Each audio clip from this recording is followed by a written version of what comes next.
I'm Batman.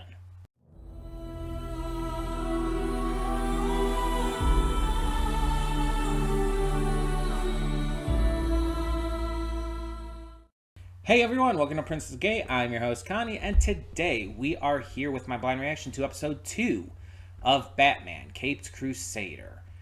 So, last time we got our first episode, we see Batman pretty early in his career, but not like the very, very beginning. And we got sexy penguin, sexy female penguin to be precise. Um, yeah, I wasn't expecting that, but I'm also at the same time not opposed because, goddamn, she was hot. Like, if Penguin is this hot, what are the other villains going to be like? Because it's just, I was not expecting that. Because, again, I mentioned it last time, a Penguin is normally kind of short, frumpy, not exactly super ugly, but typically unattractive.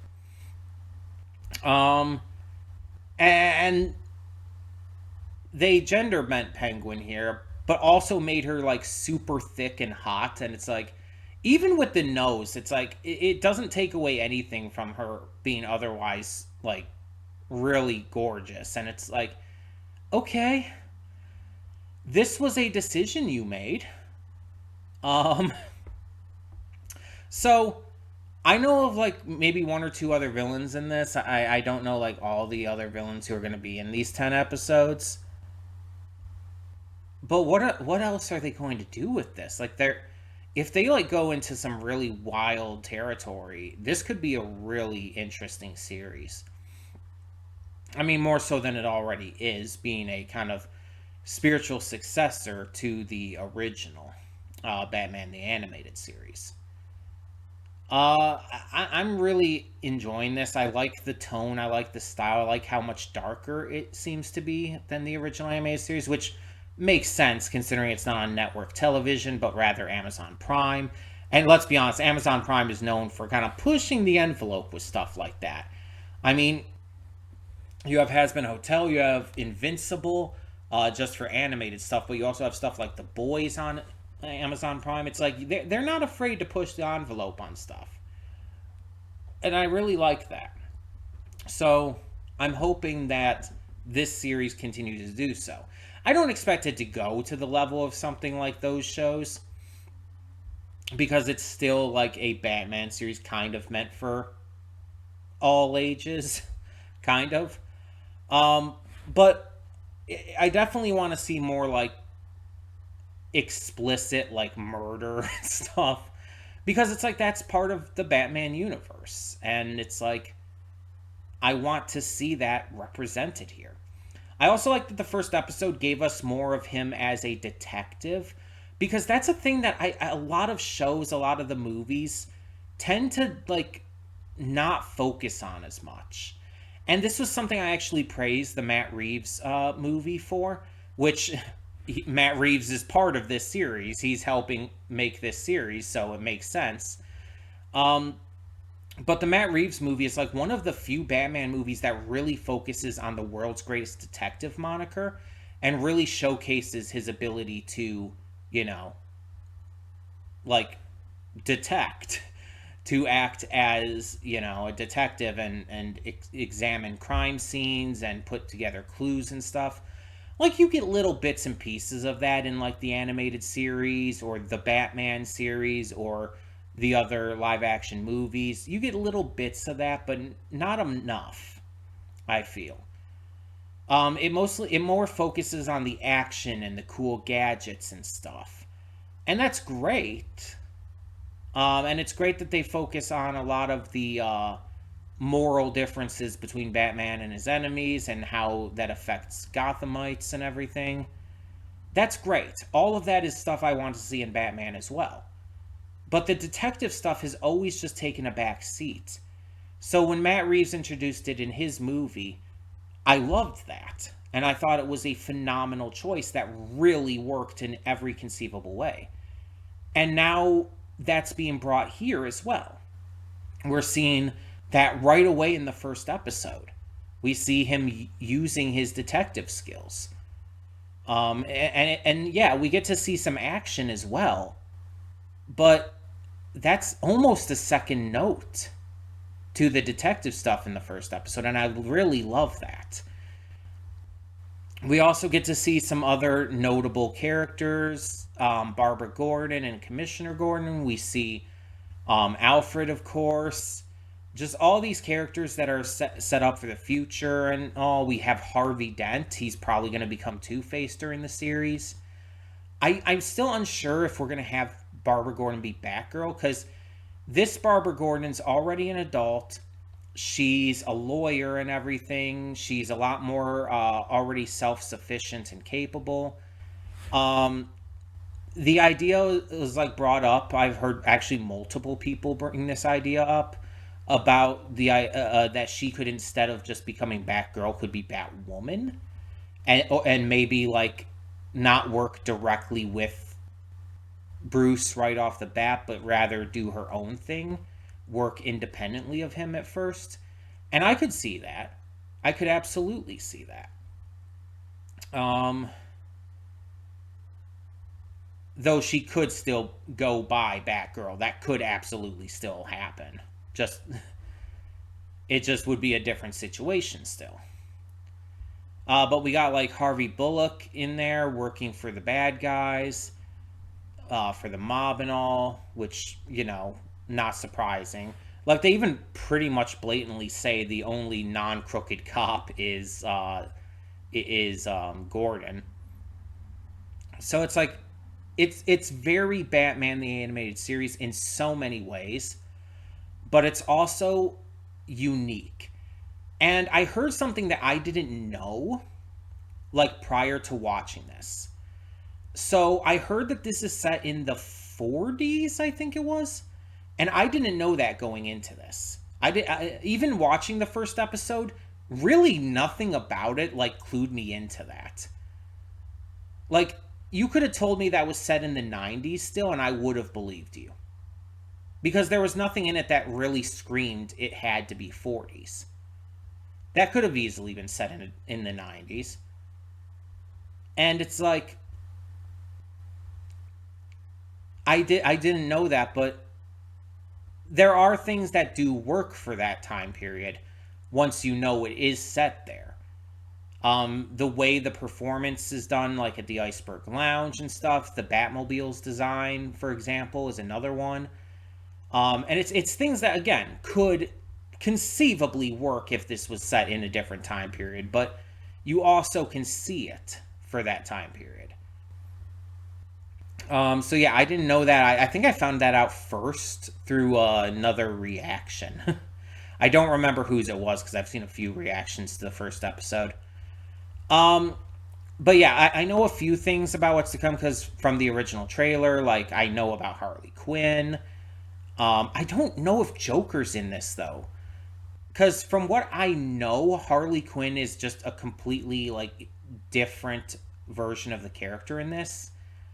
And I don't know if there's ties to the Joker in any way. I don't think there is, from what I know of the character going into this. Which, mind you, is not a lot, but still. And I know there's a couple other characters that I saw in that I saw in the trailer, but I could not tell you 100% who they were, because I saw the trailer like once, and maybe twice, but I haven't seen it for a while, so I would not be able to tell you off the top of my head, and I haven't seen any trailers past the first one. So, yeah. Either way, I'm excited to see where this continues to go.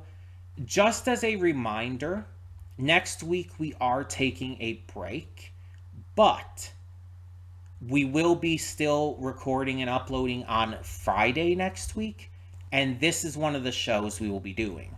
We won't be doing Big City Greens, but Batman Cape Crusader will still be coming next week, just because I don't want to wait on that. In fact, that's the only reason that we're still having Friday next week.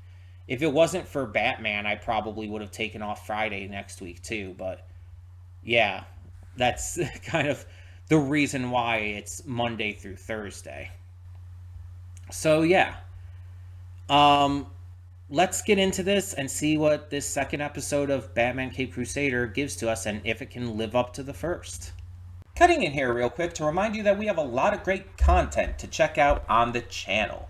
Between Monday and Friday, we have a plethora of awesome series reactions with 2 on Friday. We also have movie reactions every Saturday and Sunday, as well as Let's Plays every day of the week. We switch on and off every day between Horizon and Baldur's Gate 3 and have Anno Mutationum on Saturdays. Please don't forget to click the link in the description below to follow it to today's reaction. We redirect everything just due to copyright. And also, don't forget to like and subscribe to the video and the channel, respectively. And I hope you have a great time with today's reaction. And we are back, and we'll begin with spoilers in 3, 2, 1, now. So I looked up the VAs I didn't know, and I didn't really see much of anything I didn't already, or I didn't see much of anything I knew for them. But specifically in regards to Michelle C. Bonilla, the actress who plays Renee Montoya in this, I did find out that she is a queer actress and everything. And that is really good to know for representation because, for those who don't know, Renee Montoya is gay. She is, a lesbian. And so, getting to see her being voiced by a queer actress is great. It's just great for representation. So, love to see that. But, so without anything more to talk about with the VAs, though, outside of just how great a job they did, let's talk about the episode. So, I was wondering if this episode would live up. Excuse me, I have like a hair in my mouth or something. Jeez. I was wondering if this episode would live up to the first, and I wasn't expecting it to surpass it that much. Like, this is undoubtedly better than the first episode. And that's nothing against the first episode. The first episode was fantastic. But this was a whole different level. Like, the mystery aspect of it, the detective work we saw both Renee Montoya and Batman doing, the horror elements of it, like even bringing in like the famous Edgar Allan Poe story, The Pit and the Pendulum, which Vincent Van Price, what the hell, Vincent Price, which he is famous for having done a film adaptation of. It's one of his, I think, most known film adaptations for Edgar Allan Poe works. He's done a few of them, such as The Mask of the Red Death as well. But yeah, the Pit and the Pendulum is one of his big ones for sure. And just to make that one scene even more gruesome for you, if like, she had been sliced up by that. Just as a little reminder here, if you don't know the Pit and the Pendulum story or how that would just work in general, that would not have cut her in half all at once. The first cut would have been surface level, and then each time it swung by, it would cut a little deeper. It would be a very gruesome, painful, and time-consuming death. It would not be all at once. It would be very painful. It's designed as a torturous death. That's what makes it so scary. It's like it would not have cut her in half in one go. She would not have died from the first cut. That makes it a lot more terrifying when you think about it. But this is a phenomenal depiction of Basil Carlo, or Basil if you want to be fancier about it, which this seemed to be going with, or Clayface, you could just say. This was a very, very good version of him, because a lot of times Clayface is shown as being a lot more, direct, I guess you could say. He's not as creepy and in the shadows as he was here. Like a lot of times, whether you're like facing him in like the video games or whether you see him in another series or whatnot, you see him in his big clay monster form, like that big monstrous clay face. Or you watch the Harley Quinn series and he's Alan Tudyk being weird. But that's a parody series, so that doesn't entirely count. But even in that, he's mostly depicted as, you know, a like 7 foot tall clay monster of a man.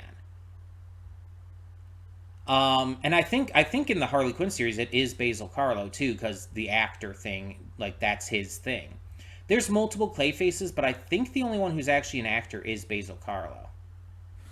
But I don't think in the Harley Quinn series they ever mention him like in terms of his actual name. They just call him Clayface the entire time.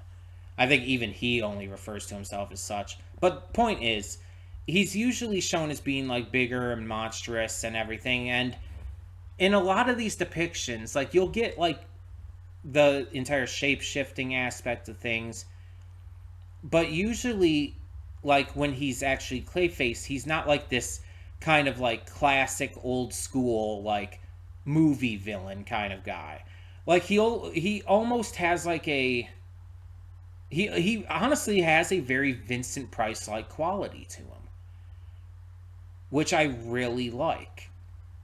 I also like the commentary on Hollywood and how it like really what's the word? I hate it when I can't think of words or when it like escapes me. Discriminates. How Hollywood really discriminates, yes. How Hollywood really discriminates. I cannot speak against people based on their appearances. If you are not like basically pretty to a notable degree, unless the character you're portraying is like supposed to not be attractive, then you will be discriminated against in the industry. For example, I would never be able to work in Hollywood. I don't have the right face for it. I don't have the right appearance. I don't look like an actor to them, because they have a very specific view on what that would be, and I don't look like that. It is discriminatory. It is absolutely like messed up. Someone could be the best actor in the world, but they would never get roles because of what they look like, or they would be like what we see with Basil Carlo in here, and would just be given these same kind of one note villain roles, and it would be unfair when they have the talent to do better, to do more.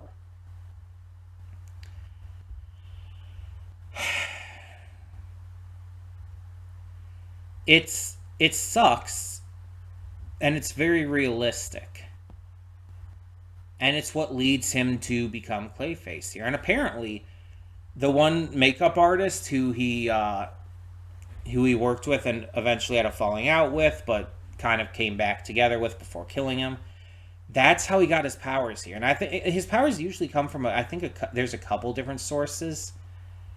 So this is an interesting way to do it. I wonder like how he like figured out how to fucking do that. Because that's a wild thing to like just figure out how to do, to turn someone into a clay monster that can shapeshift their body because of it. That's pretty wild, all things considered. I like the various references to films and stuff in this. I like, again, the detective work we see Bruce doing.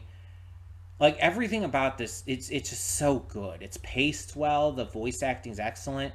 Dan Donahue, I may not really know him, but he was phenomenal as Clayface. Like his performance just blew me away. And I mean, everyone was great, but he really blew me away. I'd honestly say that was the best performance so far in the series, like for both of the first two episodes. And I guess it makes sense considering the character.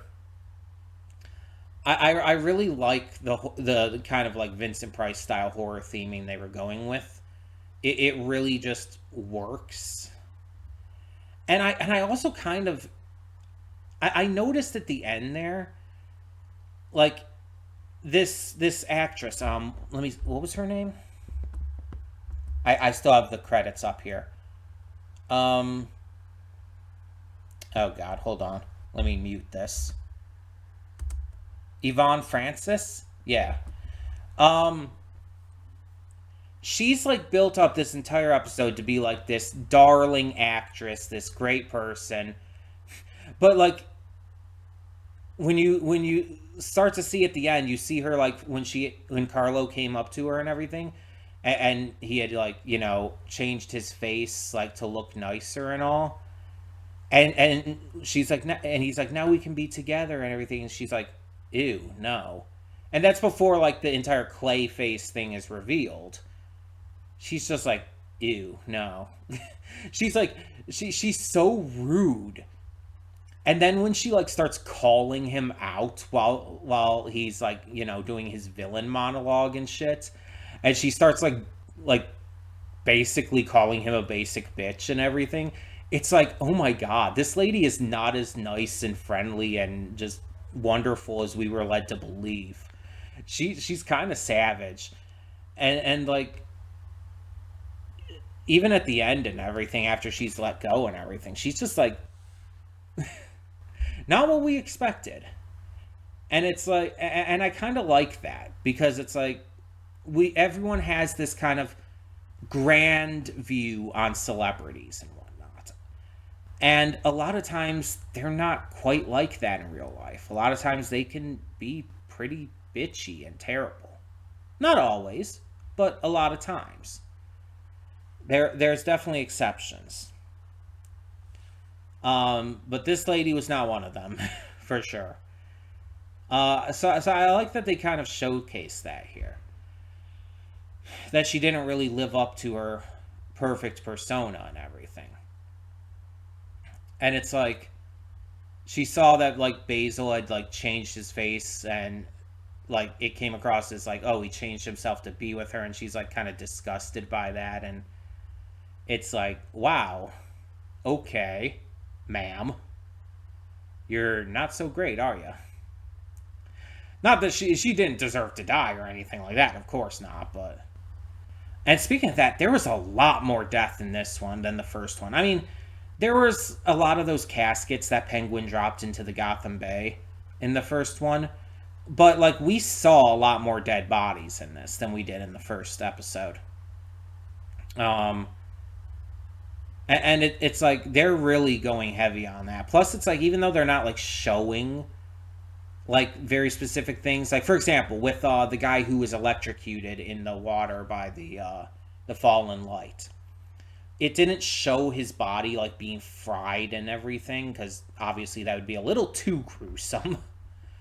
um, I actually think it adds more to the imagination and everything by having them just off camera of that and showing Clayface instead, kind of taking in his work.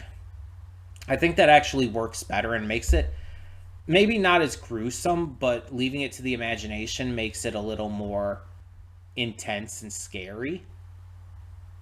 Um, and then it's like, even though it wasn't him, it was his doctor and everything who was disguised to look as him because of the formula. I like how we see a guy stabbed in the back and everything. It's just stuff like that. It's like this is definitely much more excuse me, much more adult than the animated series was.